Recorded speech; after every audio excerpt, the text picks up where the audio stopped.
আদিবাসীদের উচ্ছেদ সংকট একসাথে চলতে পারে না। একটা দেশ যখন গণতান্ত্রিক হয়, যখন যখন দেখা যায় যে সেই দেশের যে প্রান্তিক গোষ্ঠী, পিছিয়ে থাকা জনগোষ্ঠী, সেই জনগোষ্ঠীকে এগিয়ে নিয়ে যাবার পদক্ষেপ থাকে।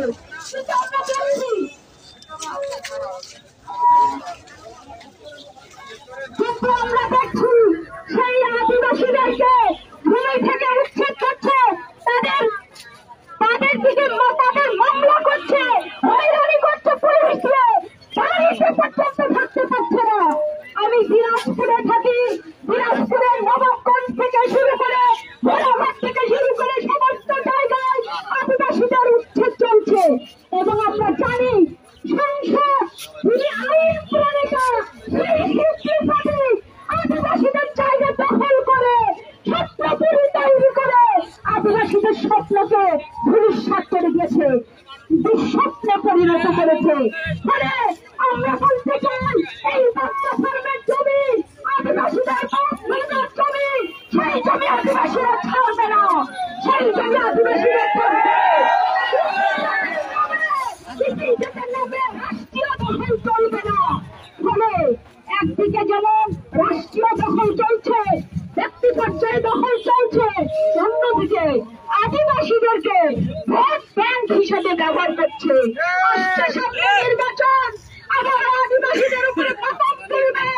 নির্বাচনের জন্য আমরা আমাদের পার্টির পক্ষ থেকে আদিবাসীদের এই তাদের জীবন জীবিকা ভূমি এবং মর্যাদা নিয়ে বাঁচবার যে আন্দোলন চলছে, সেই আন্দোলনের বাসীদের পক্ষ থেকে সংহতি জ্ঞাপন করছি। সেই সঙ্গে এই কথাটা বলতে চাই, আপনারা কারো নির্বাচনের ভোট ব্যাংক না, বরং আদিবাসীরা এই দেশে পানের জোরে ভেসে আসে নাই। আদিবাসীরা লড়াই করেছে ব্রিটিশদের বিরুদ্ধে, আদিবাসীরা লড়াই করেছে পাকিস্তানের বিরুদ্ধে। আর আজকে স্বাধীন দেশে দুঃখের সাথে বলতে হয় আদিবাসীদেরকে জমি থেকে উচ্ছেদ করছে, পানি সেচের পানি না পেয়ে আত্মহত্যা করতে বাধ্য হচ্ছে, কর্ম করছে, বেতন দিচ্ছে না। ওই রংপুরে দেখলাম কাজ করেছে 5 দিন, আর তাকে টাকা না দিয়ে তার পা দুটো কেটে নিয়েছে। এইরকম কাজ করছে। মানে আদিবাসীদেরকে আজকে রাজনৈতিক ভাবে সচেতন হতে হবে। এই দেশ স্বাধীন হয়েছিল মানবিক মর্যাদার জন্য, এই দেশ স্বাধীন হয়েছিল একটা সাম্যের দেশ হবে বলে, এই দেশ স্বাধীন হয়েছিল সামাজিক নিরাপত্তা পাবে বলে, কোনটাই এই দেশের মানুষ পায় নাই। বরং দফায় দফায় মূল্যবৃদ্ধি, সংখ্যালঘুদের এই দেশ থেকে তাড়ানোর পায়তারা, আর অবৈধভাবে মসনদে থাকার যে পায়তারা, সেই পায়তারা আবারও শুরু হয়েছে। মানে আদিবাসীদেরকে এইটুকু বলতে চাই, আজকের এই সমাবেশ থেকে আমাদের পার্টি বাংলাদেশের সমাজতান্ত্রিক দল পাশে আপনাদের সাথে আছে, আপনাদের সাথে থাকবে। আজকে যে র্যালি হয়েছে, এই 500-600 মানুষের র্যালিতে স্লোগান উঠেছে, আদিবাসীরা আপোষ করবে না, আদিবাসীরা রাজপথ ছাড়বে না, আদিবাসীরা তাদের অধিকারের জন্য রক্ত দিয়েছে, প্রয়োজন হলে আরো রক্ত দিবেন, লড়বে এই দেশের জন্য। সেই প্রতিজ্ঞা এবং শপথ নিয়ে আজকের এই যে কর্মসূচি, সেই কর্মসূচি সফল করবেন। এবং আমি পুলিশ ভাইদেরকে বলতে চাই, আপনারা সহযোগিতা করবেন। আমরা দেখছি জনগণের ট্যাক্স বাড়াচ্ছে, আর জনগণের পয়সায় গণতান্ত্রিক আন্দোলন, দাবি দেওয়ার আন্দোলন, সেই আন্দোলনকে দমন করার জন্য রাইফেল কেনা হচ্ছে, টিয়ার গ্যাস কেনা হচ্ছে। ফলে আমরা তার বিরুদ্ধে, এই দেশের জন্ম হয়েছে লড়াইয়ের মধ্য দিয়ে। আর কোন অন্যায় এই দেশের আদিবাসী, বাঙালি, নিপীড়িত মানুষ, নিগৃহীত মানুষ কেউ মানবে না। আগামী দিন আমাদের লড়াইয়ের সংগ্রামের মেহনতি মানুষের জয় অনিবার্য। ধন্যবাদ সবাইকে। ধন্যবাদ জানাই কিবিয়া হোসেনকে অত্যন্ত জ্বালানি বক্তব্য রাখার জন্য। এখন আপনাদের মাঝে বক্তব্য রাখবেন জোসেফ সোরেন, সাধারণ সম্পাদক, জাতীয় আদিবাসী পরিষদ, রংপুর জেলা।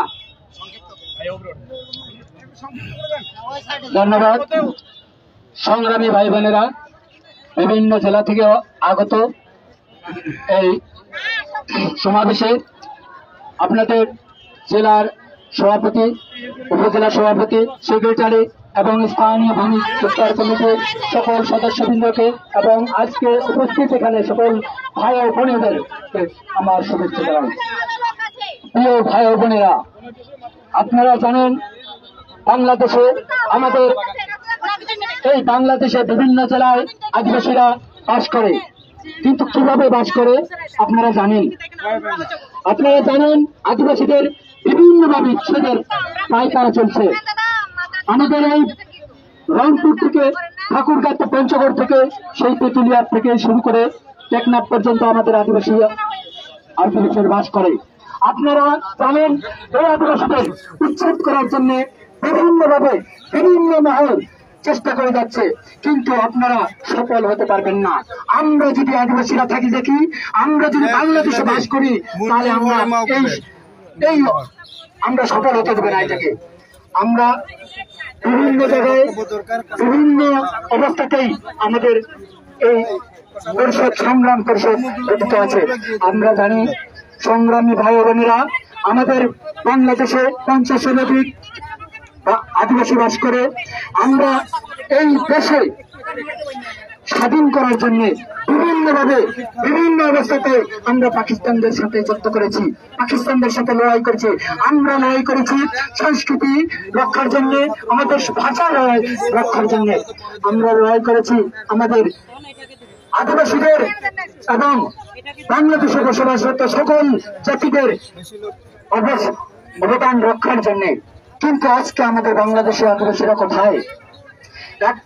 আমাদের আদিবাসীদের মধ্যে যে মুক্তিযোদ্ধাদের যে অবস্থান, তাদেরকে এখনো সম্মান প্রদান করা হয় না। বাংলাদেশের বিভিন্ন মহল তাদেরকে বিভিন্নভাবে অত্যাচারিত হয়ে বাংলাদেশ থেকে বিতাড়িত করে দেওয়া হয়েছে। আপনারা জানেন বাংলাদেশে আমাদের একটি মহল আছে যারা আদিবাসী হিসেবে স্বীকৃতি না দেওয়ার একটা পায়তারা। আদিবাসীরা আদিবাসী ছিল, এখনো থাকবে, ভবিষ্যতেও থাকবে। আমরা আদিবাসী থেকে আমাদের কিভাবে ধীরে ধীরে নিচের দিকে নামিয়ে দেওয়া হচ্ছে। আদিবাসী ছিলাম, এসেছে উপজাতির থেকে আমাদের নামিয়ে দেওয়া হচ্ছে কোথায়? আমাদেরকে নৃগোষ্ঠী নামে পরিচিত করে বাংলাদেশে লিপিবদ্ধ করেছে সংবিধানে। কিন্তু আমরা নৃগোষ্ঠী নই, আমরা আদিবাসী হিসেবেই বেঁচে থাকতে চাই। আমাদের এই দাবি আমরা এই সমাবেশের পক্ষ থেকে আমরা জানাতে চাই। আমাদের এই দাবি না মেনে নিলে আমরা এই রাজপথ ছাড়বো না। রাজপথে আমরা সংগ্রাম করে যাবো, রাজপথকে আমরা অবরোধ করে রাখবো।